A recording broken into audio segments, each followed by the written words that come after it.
Hello বন্ধুরা, চলে এলাম আজকে আবারও একটা নতুন মিনি ব্লগ নিয়ে। সকাল সকাল চা আর আমার জন্য স্মুদি খেয়ে নিয়ে ঘর বাড়ি একটু ক্লিন করে নিলাম। আর এদিকে দেখো প্রচন্ড বৃষ্টি পড়ছে, যেটা আমি মাঝে মাঝেই ক্যাপচার করছি, কেননা আমি তো বৃষ্টি পাগল। এদিকে আরেকটা রুমেরও বেড ক্লিন করে নিয়ে স্নান সেরে চলে এসেছি।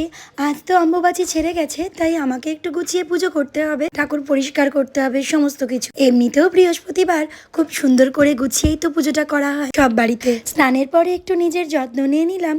এবার তো আমাকে পুজোতে বেশ খানিকক্ষণের জন্য সময় দিতে হবে। বেশ কয়েকদিন ঠাকুরের মন্দিরটাকে বন্ধ রেখেছিলাম। সত্যি আজ এই দরজা খুললাম, মনটা যেন শান্তিতে ভরে গেল। কি যেন একটা মিস ছিল এই কদিন, তাই না? আর এদিকে দেখো অনলাইনে আমি ঠাকুরের এই আসনটা আনিয়ে নিয়েছি। আজ আমার মনে হলো নতুন আসন আমি ঠাকুরের মন্দিরে পাতবো, তাই এটা আনিয়েছি। এই যে সুন্দর করে গুছিয়ে একটু পুজো করলাম। আর জানো তো, ছোটবেলা থেকে মা শাশুড়ি মাকে দেখেছিলাম আম আর দুধ দিয়ে অম্বুবাচী ছাড়লে পুজো দিতে, আর সেই আম দুধ স্ত্রী, বাড়ির বাচ্চা, বড় সকলকে খাওয়াতে। তো সেই নিয়মটাই আমিও করে নিলাম। আর এদিকে তোজোর দাদা স্কুলে গেছে। তোজো সোনা কিন্তু আমার সঙ্গেই কেমন পুজো করছে দেখছো।